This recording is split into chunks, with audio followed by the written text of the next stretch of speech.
Hello everybody and welcome to this new tutorial on OpenFoam. Today I'm gonna show you how to simulate a sloshing tank using OpenFoam. First we will do the mesh using snappyHexMesh, then we will set the solver, which is interFoam. So it will be like in this video. To identify the sloshing in a tank. So let's start. I'll open a terminal here. Then I'll go to tutorials of OpenFoam.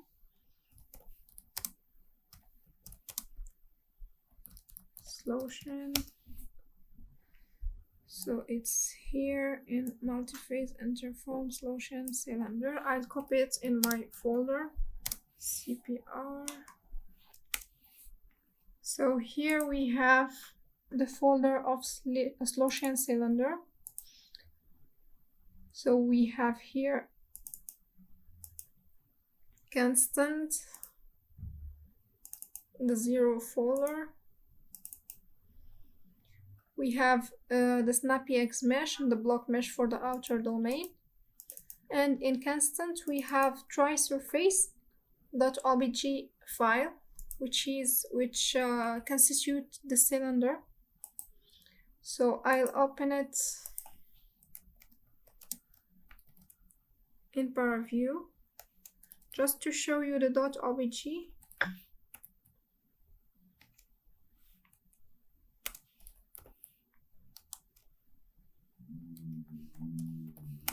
PowerView. And I'll open it from constant trisurface Sloshing Cylinder.obj, and this is our cylinder. So for the information of this domain, the X is included in this domain, Y and Z from minus 0.15 to 0.15.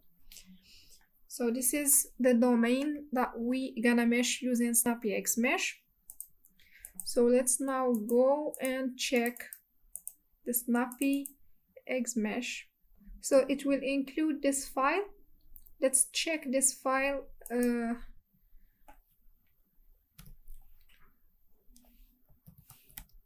Okay, OTC tutorials cd. Then we will access to .etc, then case dict, then mesh generation, and I'll open it in gedit snappyHexMesh.cfg. So this is the included file here. When we are calling this include etc, this file, this is the file called. So all this setup, it will be copied in this place, like you are selecting all these lines and copy it here. This is what it does. But instead, if we are, for example, specifying a feature, for example, here add layers is off. So it will replace this one, because here if we are just including this file without specifying these 3 lines, we are choosing uncastellated mesh, then the snap is true, then add layers for turbulence, it's also true. So in order to deactivate this feature in our case, we need to add this line and do add layers off. So let's go for the geometry Sloshing Cylinder. It's closed trisurface mesh, and it's included in this file sloshingcylinder.obj, located in constant trisurface. Then for the features, it will be refined here. Then the location in the mesh. This is the most important feature to specify in snappyHexMesh because this allows to know which parts will be conserved in the domain. For example, here when doing the snappyHexMesh, if we are keeping the Sloshing Cylinder or we want to conserve the outer domain. So this is the difference between getting this point in or out of the sloshing tank. So for the location in mesh, it's 1 minus 5, 1 minus 5, and 1 minus 5. So it's included in the center of the sloshing tank. So the mesh in the sloshing tank, the inner mesh will be conserved and the outer mesh will be deleted. And for the block mesh, it's defined following these parameters. So we are including a geometry cylinder. I'll execute the block mesh so it will be clear in PowerView. So I'll do block mesh, then I'll do OpenFoam, apply, and this is the cylinder that we are creating using block mesh. I will just reduce its opacity. Then I'll import the sloshing tank included in tri-surface sloshing cylinder.obj. Then here we have, so this is the outer domain and the sloshing cylinder constitute the inner domain. So when doing the block mesh, we are generating the outer cylinder and the mesh will be extracted the inner from the outer. This is the idea of the snappyHexMesh. So here we are defining the radius, the box, the Z dimension of the created cylinder. You can go and check line by line the block mesh dicts for creating the outer cylinder. It's not very complex to understand. So here now we will execute the snappyHexMesh.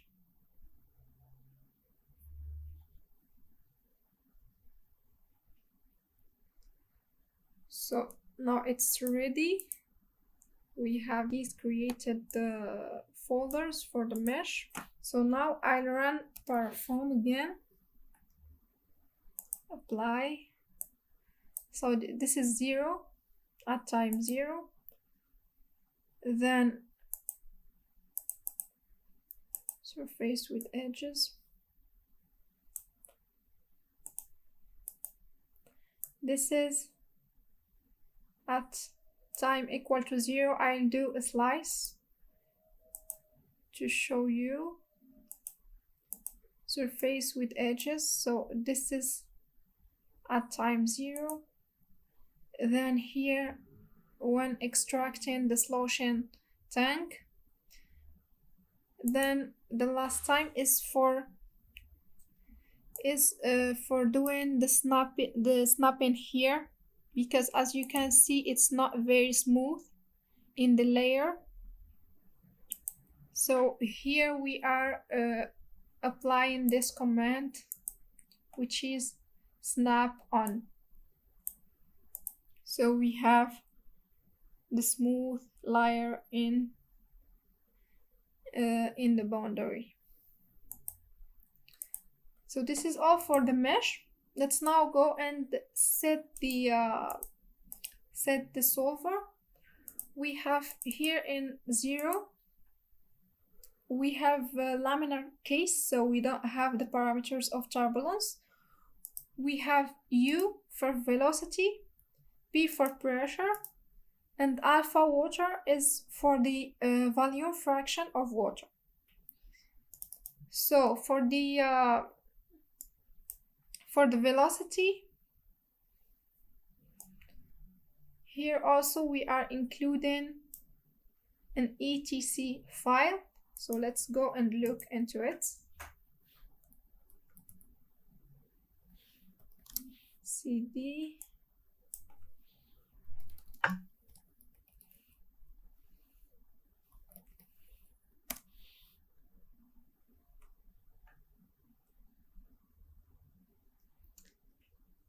So this constraint types, it's including, in fact, when we have, for example, an empty, it will accord an empty type to the velocity, and if we have cyclic, it will accord the type cyclic to the velocity.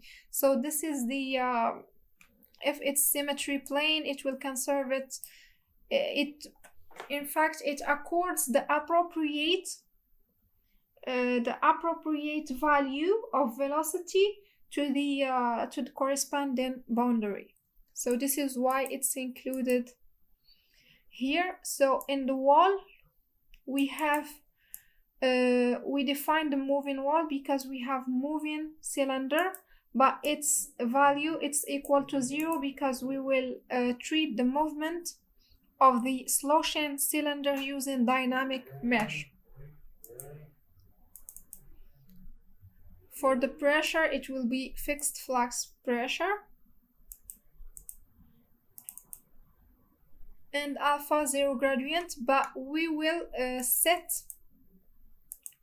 go and set the proportion of water in the Sloshing cylinder using set fields. So here, when executing set fields, we will create a domain where alpha water is equal to 1.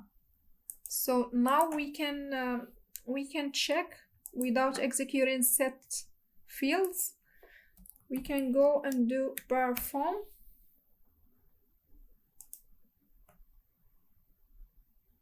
Apply.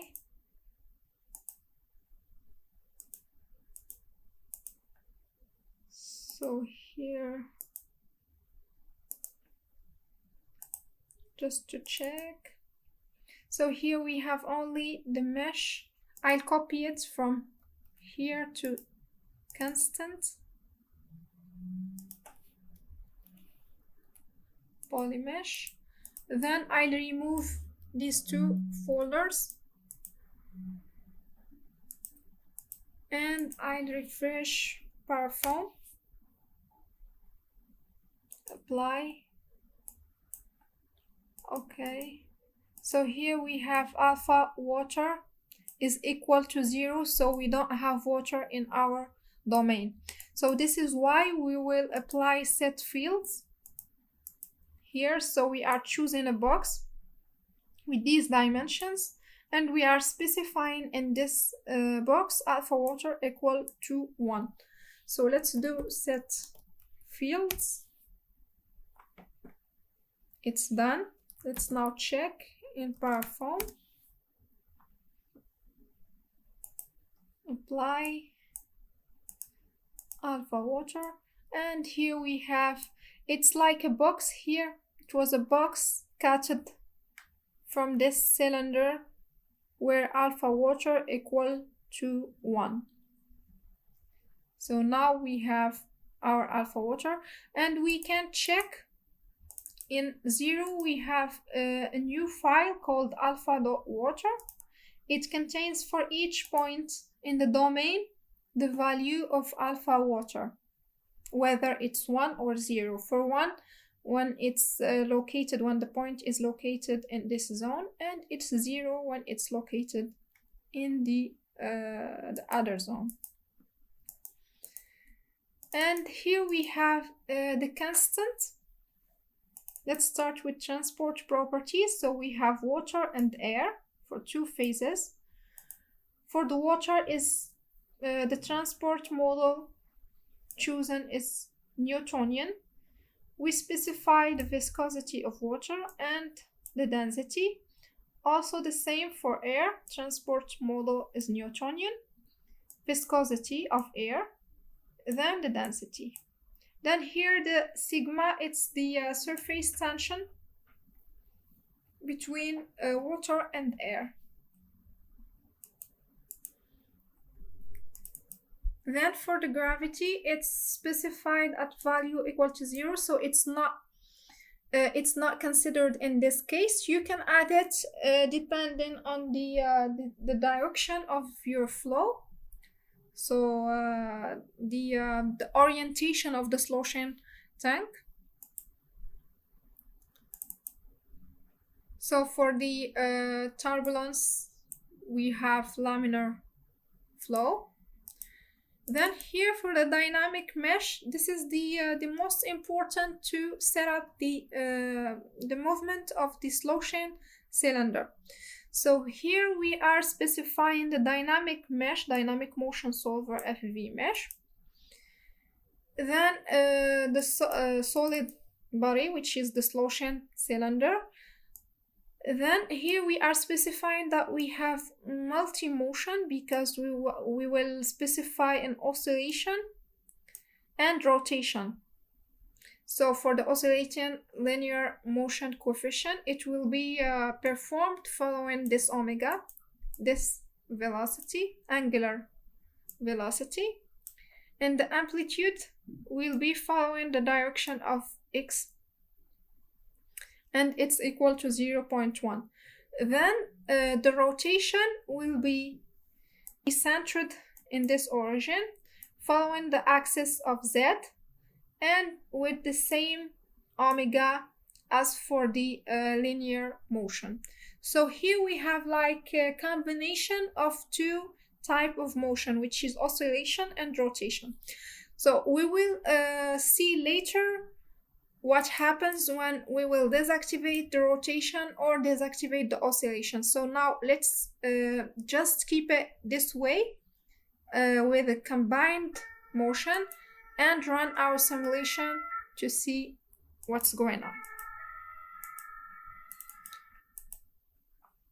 So for the system here, we are specifying the solver, which is interFoam. It's a volume of fluid solver. So we are choosing end time until 0.5 and write an interval each 0.02. I change this to ASCII.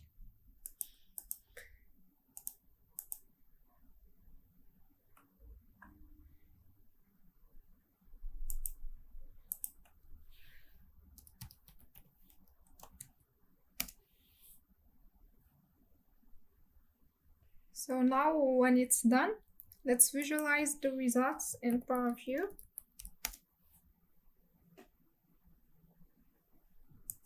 Apply.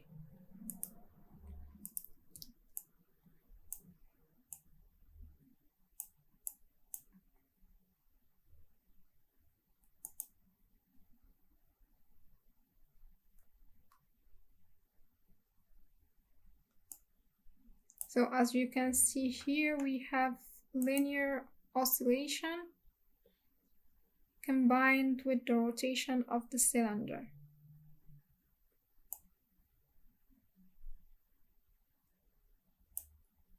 Let's see it again. So we have the rotation centered on the z-axis, and we can see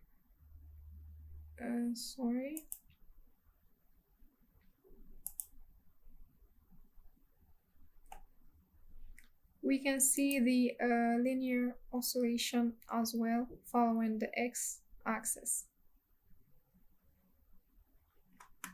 So this is the visualization of alpha water. We can do slice.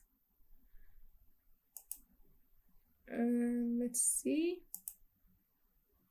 So here we have a slice of alpha water.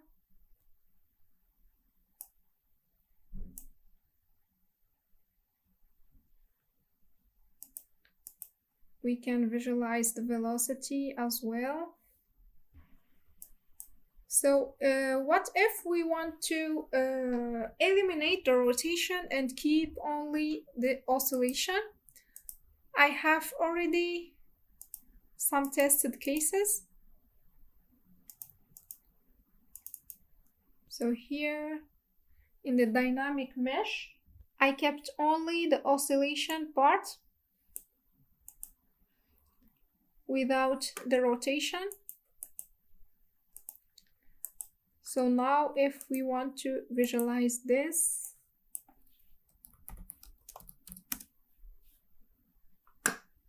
and see,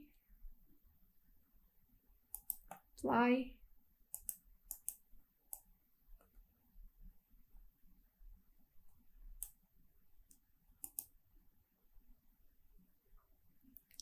So here we have oscillation without rotation following Z. We can check for the Z, for the rotation, just to check. So you can see that we have here linear oscillation following the X direction. We can also do slice on here.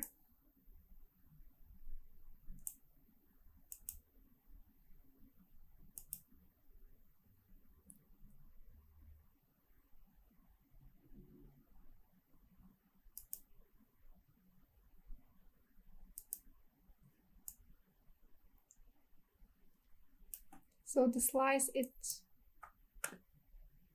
it goes until the end of the sloshing and comes back. So the reason why it's disappearing here. For the amplitude of the